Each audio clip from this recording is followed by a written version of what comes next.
Diputado, buen día, le saluda Rubén Atahuichi, ¿cómo está?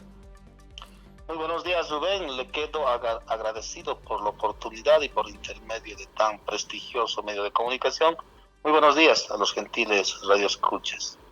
En realidad ha hecho usted un resumen de todo lo que a la fecha ha ido sucediendo. Evidentemente, ha sido remitido los primeros días del presente mes el proyecto de ley 144 que ha tenido como Cámara de origen la Cámara de Senadores.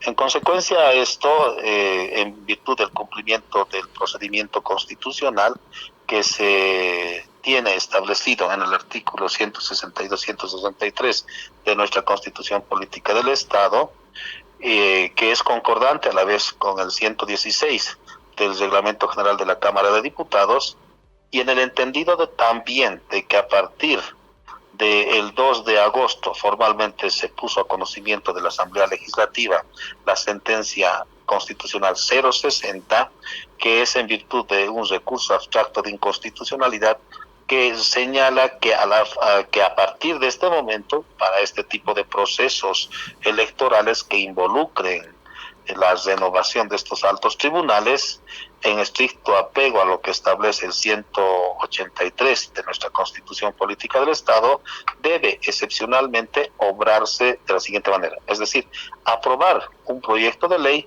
no por la simple mayoría que habitualmente se hace dentro del procedimiento ordinario de una ley, sino excepcionalmente aprobar una ley, esta ley, la 144, para la renovación de estos altos tribunales por 2/3 de los miembros presentes.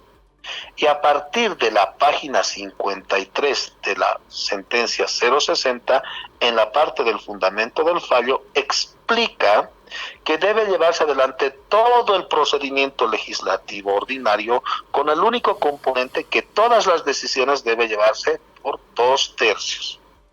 Con ese nuevo elemento es que la Cámara de Senadores inicia el tratamiento días antes de la conclusión del mes de agosto de un proyecto de ley para poder pretender cumplir lo establecido en la sentencia 060, de la misma manera pretender cumplir con los requerimientos del Tribunal Supremo Electoral y pretender dar cumplimiento a lo que establece la Constitución desde el 178 de la Constitución órgano judicial hacia atrás, el 180, el 82, 83 y también desde el 234, 235 y 6 y siguientes con relación a las condiciones y a los requisitos que debe cumplir un servidor público.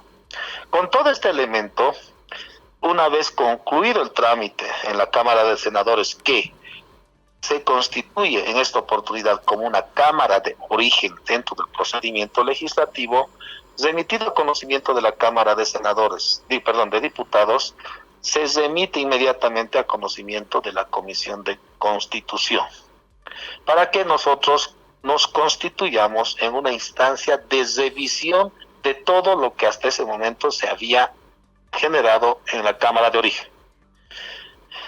Una vez que tenemos el documento, nosotros hacemos una revisión sobre todos los antecedentes que se tienen. Y grande fue nuestra sorpresa cuando nos percatamos de que no existe un solo documento de respaldo.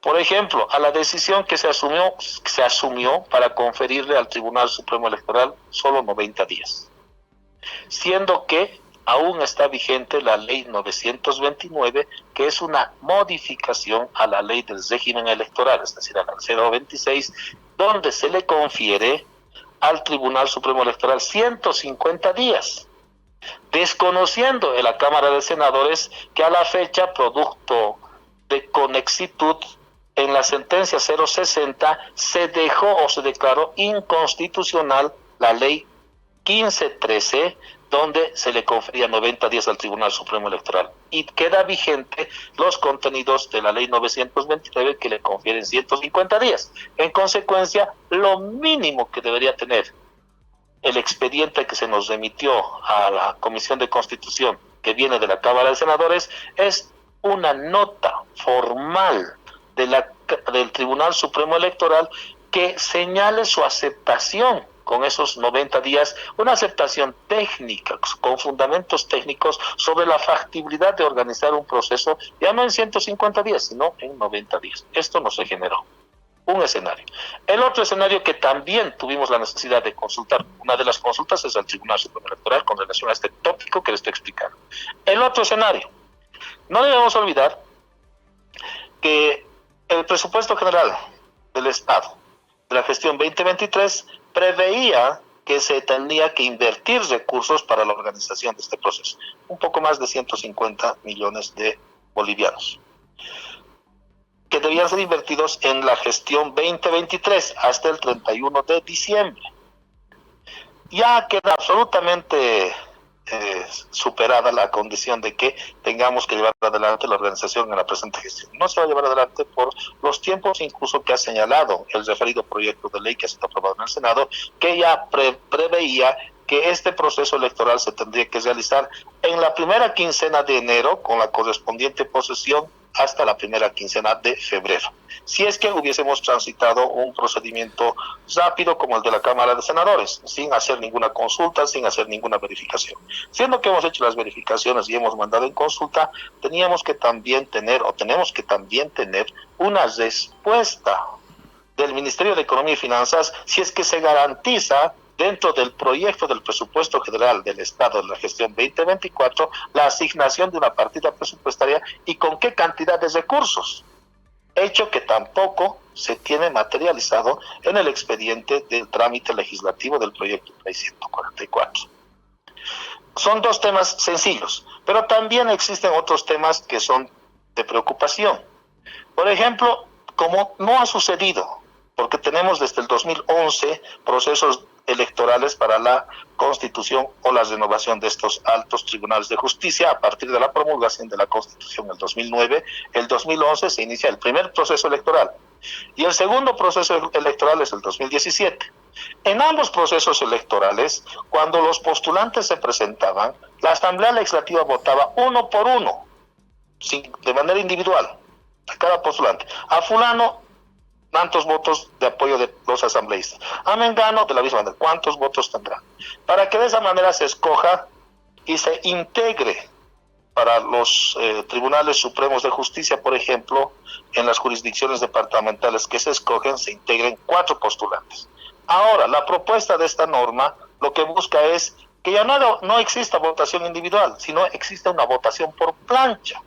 Es decir, a usted, Rubén, le van a poner en la misma plancha de otros de sus colegas y no van a valorar sus cualidades y sus características individuales y solamente estamos obligados los diputados y los senadores a votar en plancha, solo un marcado para 15 o 20 candidatos. Y esto obviamente es vulneratorio a un artículo de la Constitución, el artículo 14, que reconoce que toda persona o todo individuo tiene derecho a la personalidad, entendiéndose la personalidad como una cualidad singular que distingue de un individuo de otro individuo. Pero también esto es hasta atentatorio a la equidad de género, porque no se garantiza la participación igualitaria de las damas abogadas con los abogados varones.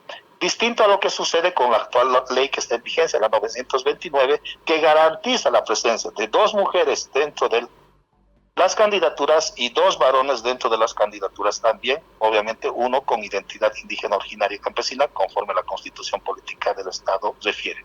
De lo que le acabo de señalar es que queda absolutamente visible la poca responsabilidad con la que se ha trabajado en la Cámara de Senadores para poder integrar varios criterios en varios articulados que no tienen el respaldo que nos permita rápidamente a la Cámara de Diputados avanzar.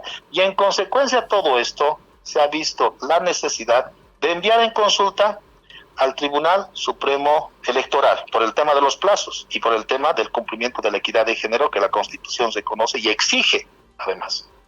También se ha visto la necesidad de enviar al Ministerio de Economía y Finanzas, al Ministerio de Planificación, por el tema económico-financiero y la programación del gasto público. De la misma manera, se ha visto la necesidad de enviar en consulta al Tribunal Supremo Electoral por el tema vinculado al cumplimiento de la Ley 025, de la Ley de Organización Judicial.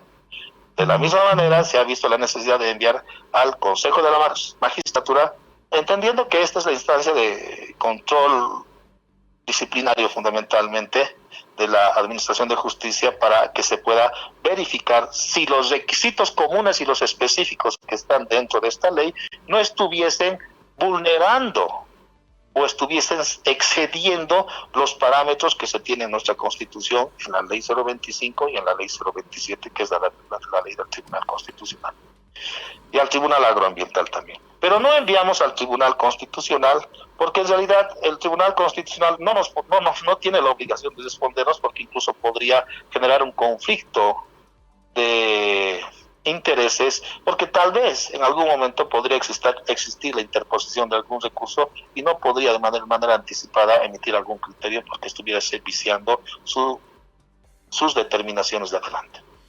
Para aclarar, diputado, ¿a qué órganos, a qué instituciones se han mandado consultas? Para precisar, tenemos al Tribunal Supremo Electoral, tenemos al órgano judicial, tenemos al órgano ejecutivo a través de sus dos ministerios, Ministerio de Economía y de Planificación del Desarrollo. Justicia más. Justicia más, ya. Nada más. O sea que a 3 entidades. A ver, Tribunal Supremo Electoral, ya. Una. Tribunal Supremo de Justicia. Ya. El Consejo de la Magistratura. Ya. El Agroambiental, Ministerio de Justicia, Ministerio de Economía y Finanzas y Ministerio de Planificación. Estamos hablando de 7 entidades. 7 entidades.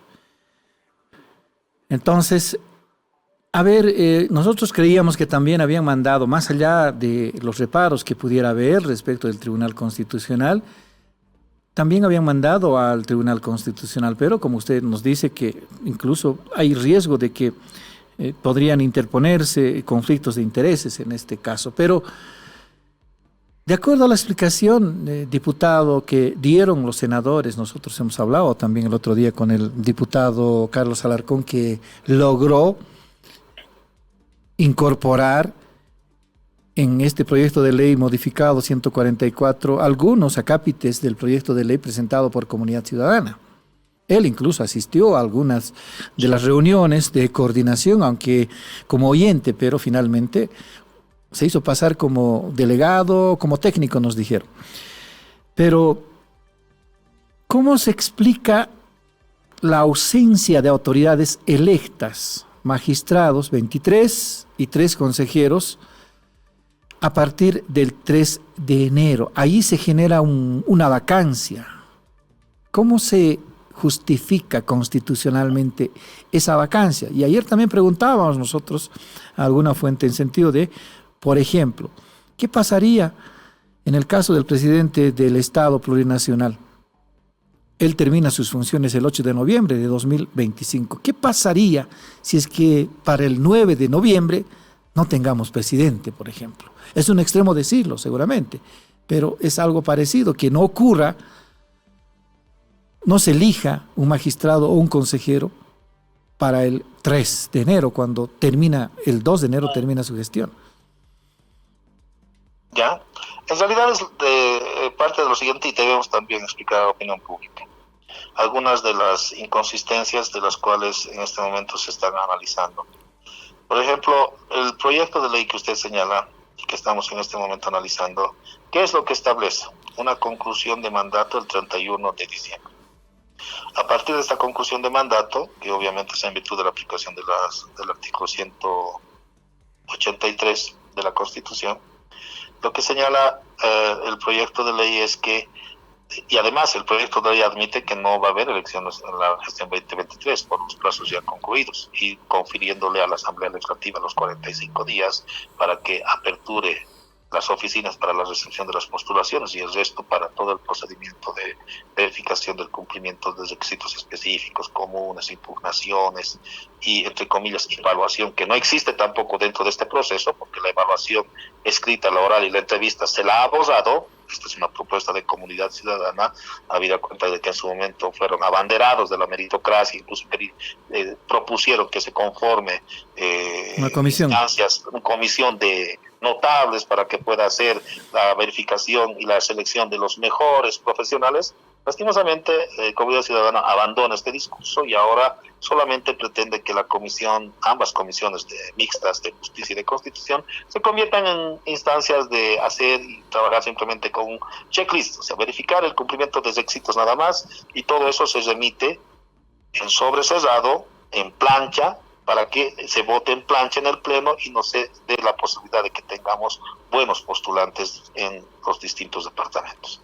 Bueno, siendo que es eso, la propuesta también es esta emerge de Comunidad Ciudadana, concluye el 31 de diciembre el mandato y admiten que la renovación o la posesión de las nuevas autoridades va a ser 30 días posteriores a la realización de la elección o dentro del plazo de los 30 días, expresamente, así señala. Preveyendo de que hasta la primera quincena del mes de febrero se pueda ya contar con las nuevas autoridades. Pero ¿qué es lo que proponen? Proponen de que la transición de ese órgano tuviese que ya no tener la participación de las autoridades electas que perdieron mandato, sino delegarle a funcionarios subalternos. Y de seguir con esta fórmula, podríamos estar en la Asamblea Legislativa incurriendo en la comisión de un delito penal. Ahora, yo entiendo la preocupación con relación al vacío que se generaría en estas responsabilidades a partir del 31 de diciembre. Pero es el trabajo que estamos realizando en este momento. Encontrar la fórmula que no involucre la designación vía decreto supremo, porque esto tampoco es permisible en virtud de la aplicación del 172 de la Constitución. Pero sí, en este momento lo que nosotros estamos haciendo primero es resolver todos esos tópicos que les he señalado, pero también buscar la fórmula que se proponga al Pleno de Diputados y en consecuencia para que pueda ser considerado en adelante en la Cámara de Senadores, para que se pueda resolver este conflicto. Estamos en ese trabajo. O sea, en realidad son varios escenarios que se han ido volviendo muy complejos, son muy jurídicos, son muy técnicos y que en realidad estamos aún desarrollando esta labor y que obviamente no transita esta posibilidad de resolver este conflicto emergente después del 31 de diciembre, no transita a través de la designación vía decreto, cual se pretende construir dentro del imaginario colectivo. Diputado, ¿no le recuerda usted al argumento que en 2019 usó para explicar las reuniones de la Universidad Católica el señor Waldo Albarracín cuando dijo buscamos una salida lo más cercana posible a la Constitución? ¿Qué salida cercana a la Constitución existe sino el incumplimiento del mandato de la Constitución? Y en este caso aparentemente ocurre lo mismo porque está hecho, ya definido, no vamos a suponer, porque no habrá elecciones este año, de que a partir del 3 de enero no tengamos 23 magistrados del Tribunal Supremo de Justicia, del Tribunal Constitucional, del Tribunal Agroambiental y 3 consejeros del Consejo de la Magistratura. No habrá esas autoridades electas. Se generará un vacío. ¿Cómo se resuelve esto? No creo que haya una fórmula constitucional ni una fórmula legal que permita salvar esta situación. Aparentemente nosotros no somos constitucionalistas ni abogados. Aparentemente ya con esta inacción derivada del fallo del Tribunal Constitucional del 31 de julio en la Asamblea Legislativa ya se ha incurrido por lo menos en sospechas de incumplimiento de la Constitución. Bueno, en realidad usted tiene toda la razón, ha sido un camino muy, muy complejo, ha sido muy escabroso. En realidad nunca en las dos oportunidades previas a la organización de procesos de esta naturaleza se ha tenido que sufrir una arremetida de la activación de recursos constitucionales. Nunca había sucedido de esa manera. Nunca había sucedido una determinación por parte del Tribunal Constitucional para emitir medidas cautelares que paralicen todo un proceso de renovación de estos altos tribunales. Pero son las condiciones en las que nos encontramos. Hay una determinación del TCP que no, en virtud de la aplicación del 203 de la Constitución, no puede ser objeto de reclamo. Es una sentencia de esa naturaleza. Hemos tratado de construir a través de los consensos elementos que puedan integrar no solamente la sentencia 060, sino también todos los otros escenarios que le acabo de señalar, y ahora nos encontramos dentro de un procedimiento legislativo que también está en estricto cumplimiento a lo que señala nuestro reglamento y la Constitución. Y en la parte resolutiva de la sentencia constitucional 60, lo que se hace es exhortar a la Asamblea Legislativa a que pueda ajustar los tiempos, pero previamente deba cumplir todo el procedimiento legislativo. Pero esta es una tarea difícil. Evidentemente hay varios escenarios que aún no están siendo objeto de análisis, si bien se intentó en la Cámara de Senadores, pero también estos son contrarios a la normativa en vigencia, y estamos haciendo todo un estudio de todo este tema, y obviamente nosotros estamos a la espera de que se pueda emitir los correspondientes informes a objeto de que puedan ser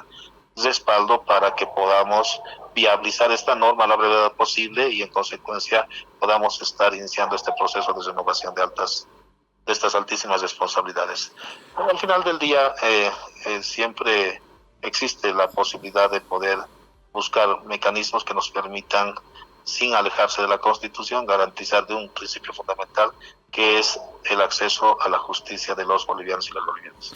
Falló la comisión técnica conformada días después del fallo del Tribunal Constitucional a instancias del presidente nato de la Asamblea Legislativa, el vicepresidente David Choquehuanca. Usted, diputado Jáuregui, ¿no considera de que se ha improvisado con la ley aprobada en la Cámara de Senadores? ¿Por qué no hubo coordinación entre las dos cámaras para intentar llegar a, por lo menos, ponerse de acuerdo respecto de un proyecto de ley único como se pretendía con la comisión técnica? Bueno, en un primer momento, las observaciones que le estoy señalando son las mismas que hemos realizado al proyecto de ley de comunidad ciudadana. El 90% relevante de este proyecto de ley es propuesta de comunidad ciudadana.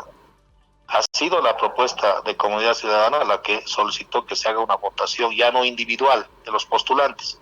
Siempre, el 2011, el 2017, y eso en tiempos neoliberales, cuando se hacía la designación de estas altísimas responsabilidades en el Congreso, se hacía una votación individual.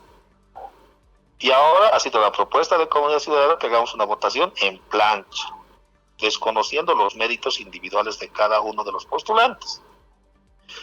Ha sido la propuesta de comunidad ciudadana que luego de habernos tenido durante varios meses con su propuesta de la conformación de una comisión, un tribunal de notables que haga el trabajo por la Asamblea Legislativa, ahora abandonan ese discurso de privilegiar la meritocracia, el conocimiento, la experiencia, para llevarnos a un extremo de solamente hacer de las comisiones mixtas un trabajo de verificación de requisitos, un checklist. Esa es otra propuesta de comunidad ciudadana. El escenario de aperturar ya no garantizando la equidad de género, 2 varones y 2 mujeres para las postulaciones que se resuelven en cada departamento, Tribunal Supremo de Justicia y Tribunal Constitucional. Ahora que se aperture, si son 20 candidatos, son 30 candidatos, 28 de estos varones y 2 mujeres simplemente, esa es una propuesta de comunidad ciudadana que fue objeto de observación en su momento en la comisión que se integró, una comisión técnico-jurídica convocada por el presidente nato de la Asamblea Legislativa. Luego nos sorprendimos con la conducta en el Senado de poder rápidamente, en cuestión de horas, encontrar acuerdos, admitiendo todo lo que le acabo de señalar, que es absolutamente que merece observaciones, y simplemente garantizar el respeto a los 2/3, porque también Comunidad Ciudadana en aquella oportunidad ya no solicitaba 2/3, ahora solicitaba 4/5. Unanimidad. Esa era la propuesta. Entonces, evidentemente, ha sido una propuesta o ha sido un tratamiento excesivamente acelerado. Yo le invito, si usted desea pasar por las oficinas de la Comisión de Constitución, usted va a poder evidenciar la poca prolijidad con la que se ha trabajado. Un informe de comisión de un proyecto de ley de relevancia, de importancia, que además incorpora elementos en virtud de la aplicación de la sentencia 060 que señalan los 2/3, con un análisis de una comisión de constitución de media foja. No existe un elemento, una carta manuscrita, aunque sea de alguna de las entidades que les he señalado, que le refieran de manera objetiva, sí garantizamos los recursos. El Tribunal Supremo Electoral que nos diga materialmente, documentalmente, sí, técnicamente es factible poder llevar adelante este trabajo en 90 días para esta ley, para este proceso. No existe. Entonces fue improvisado el proyecto de ley, diputado. Pareciera que en aquella oportunidad se privilegiaron los acuerdos políticos entre el bloque radical del movimiento al socialismo, sector de Comunidad Ciudadana y algún sector de Creemos para lograr este acuerdo que ahora nosotros como Comisión de Constitución en nuestra condición de Cámara Revisora debemos verificar para darle certidumbre y seriedad a un trabajo legislativo. Muy bien. Es complejo. Aparentemente la Asamblea Legislativa no se encuentra con una salida, por lo menos hasta ahora, constitucional para resolver o salvar las elecciones judiciales. Menudo trabajo el que tendrá que hacer la Comisión de Constitución y consiguientemente la Cámara de Senadores. Por tanto, se espera que la norma vuelva al Senado o en su caso sea resuelta en la Asamblea Bicameral. Diputado, una última pregunta. Por procedimiento legislativo, algunas de las declaraciones de algunos colegas que señalaban, si es que tanta observación tiene, debería devolver con carta a la Cámara de Senadores para que resuelva. Es que esto no es un carteo entre una u otra oficina. Somos un órgano del Estado que en el momento en el cual se activó el procedimiento legislativo en la Cámara de Senadores, esta se constituyó en una Cámara de origen. Y a partir de ese momento se activa lo que es el artículo 162 y 163 de la Constitución, que señala cuál es la ruta que debe desarrollarse cuando se trata un proyecto de ley. Y parte de esa ruta, una vez que concluye el tratamiento en ambas estaciones, en grande y en detalle en la Cámara de Senadores, inmediatamente tienen que remitir a la Cámara de Diputados para que ésta se constituya en una instancia de revisión de todo lo obrado. Y la labor que nosotros estamos desarrollando es revisar todo lo que se ha construido y si todo lo que se ha construido tiene los respaldos técnicos, jurídicos y los respaldos de las entidades que están involucradas en la materialización de este proyecto de ley. Y penosamente nos hemos encontrado en una realidad en donde se ha improvisado, se ha acelerado, no se ha cumplido con lo mínimo por un principio de sentido común. Si tienes un presupuesto que lo vas a ejecutar en la gestión 2024, ¿cómo pretendes llevar adelante el tratamiento si no tienes incluso la posición de la entidad que se encarga de administrar estos recursos a nombre de los bolivianos? Sentido común, principio básico de derecho administrativo, de la función pública.